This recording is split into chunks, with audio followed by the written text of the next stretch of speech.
Keluaran pasal 21 tentang hak budak Ibrani. Inilah peraturan-peraturan yang harus kau bawa ke depan mereka. Apabila engkau membeli seorang budak Ibrani, maka haruslah ia bekerja padamu 6 tahun lamanya. Tetapi pada tahun yang ke-7, ia diizinkan keluar sebagai orang merdeka, dengan tidak membayar tebusan apa-apa. Jika ia datang seorang diri saja, maka keluar pun ia seorang diri. Jika ia mempunyai istri, maka istrinya itu diizinkan keluar bersama-sama dengan dia. Jika tuannya memberikan kepadanya seorang istri dan perempuan itu melahirkan anak-anak lelaki atau perempuan, maka perempuan itu dengan anak-anaknya tetap menjadi kepunyaan tuannya, dan budak laki-laki itu harus keluar seorang diri. Tetapi jika budak itu dengan sungguh-sungguh berkata, "Aku cinta kepada tuanku, kepada istriku, dan kepada anak-anakku. Aku tidak mau keluar sebagai orang merdeka," maka haruslah tuannya itu membawanya menghadap Allah, lalu membawanya ke pintu atau ke tiang pintu, dan tuannya itu menusuk telinganya dengan penusuk, dan budak itu bekerja pada tuannya untuk seumur hidup. Apabila ada seorang menjual anaknya yang perempuan sebagai budak, maka perempuan itu tidak boleh keluar seperti cara budak-budak lelaki keluar. Jika perempuan itu tidak disukai tuannya, yang telah menyediakannya bagi dirinya sendiri, maka haruslah tuannya itu mengizinkan ia ditebus. Tuannya itu tidak berhak untuk menjualnya kepada bangsa asing, karena ia memungkiri janjinya kepada perempuan itu. Jika tuannya itu menyediakannya bagi anaknya laki-laki, maka haruslah tuannya itu memperlakukannya seperti anak-anak perempuan berhak diperlakukan. Jika tuannya itu mengambil perempuan lain, ia tidak boleh mengurangi makanan perempuan itu, pakaiannya, dan persetubuhan dengan dia. Jika tuannya itu tidak melakukan ketiga hal itu kepadanya, maka perempuan itu harus diizinkan keluar dengan tidak membayar uang tebusan apa-apa. Peraturan tentang jaminan nyawa sesama manusia. Siapa yang memukul seseorang sehingga mati, pastilah ia dihukum mati. Tetapi jika pembunuhan itu tidak disengaja, melainkan tangannya ditentukan Allah melakukan itu, maka aku akan menunjukkan bagimu suatu tempat kemana ia dapat lari. Tetapi apabila seseorang berlaku angkara terhadap sesamanya, hingga ia membunuhnya dengan tipu daya, maka engkau harus mengambil orang itu dari mezbahku, supaya ia mati dibunuh. Siapa yang memukul ayahnya atau ibunya, pastilah ia dihukum mati. Siapa yang menculik seorang manusia, baik ia telah menjualnya, baik orang itu masih terdapat padanya, ia pasti dihukum mati.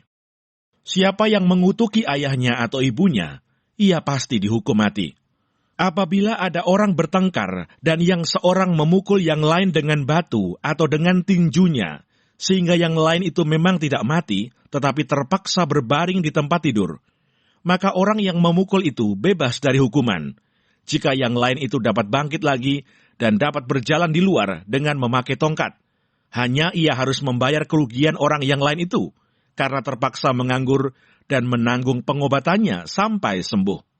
Apabila seseorang memukul budaknya laki-laki atau perempuan dengan tongkat, sehingga mati karena pukulan itu, pastilah budak itu dibalaskan. Hanya jika budak itu masih hidup sehari dua, maka janganlah dituntut belanya, sebab budak itu adalah miliknya sendiri. Apabila ada orang berkelahi, dan seorang dari mereka tertumbuk kepada seorang perempuan yang sedang mengandung, sehingga keguguran kandungan, tetapi tidak mendapat kecelakaan yang membawa maut, maka pastilah ia didenda sebanyak yang dikenakan oleh suami perempuan itu kepadanya, dan ia harus membayarnya menurut putusan hakim.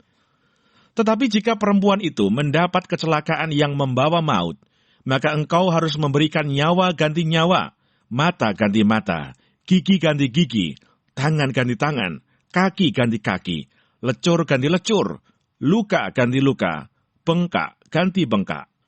Apabila seseorang memukul mata budaknya laki-laki atau mata budaknya perempuan dan merusakkannya, maka ia harus melepaskan budak itu sebagai orang merdeka, pengganti kerusakan matanya itu. Dan jika ia menumbuk sampai tanggal gigi budaknya laki-laki atau gigi budaknya perempuan, maka ia harus melepaskan budak itu sebagai orang merdeka, pengganti kehilangan giginya itu.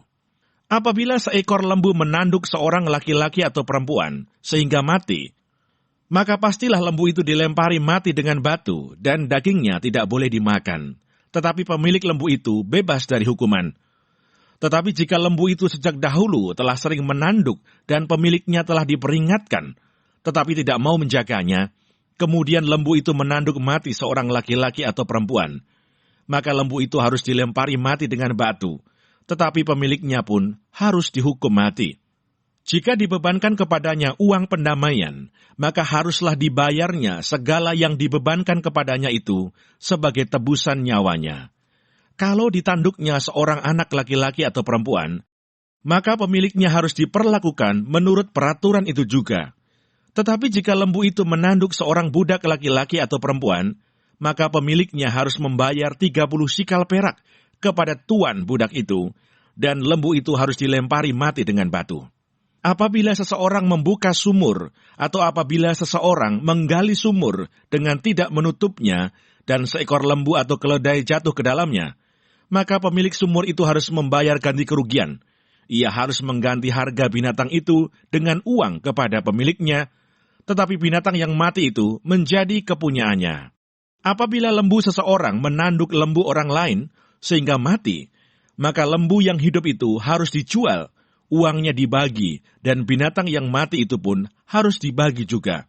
Tetapi jikalau lembu itu terkenal telah sering menanduk sejak dahulu, dan walaupun demikian pemiliknya tidak mau menjaganya, maka ia harus membayar ganti kerugian sepenuhnya, lembu ganti lembu, tetapi binatang yang mati itu menjadi kepunyaannya.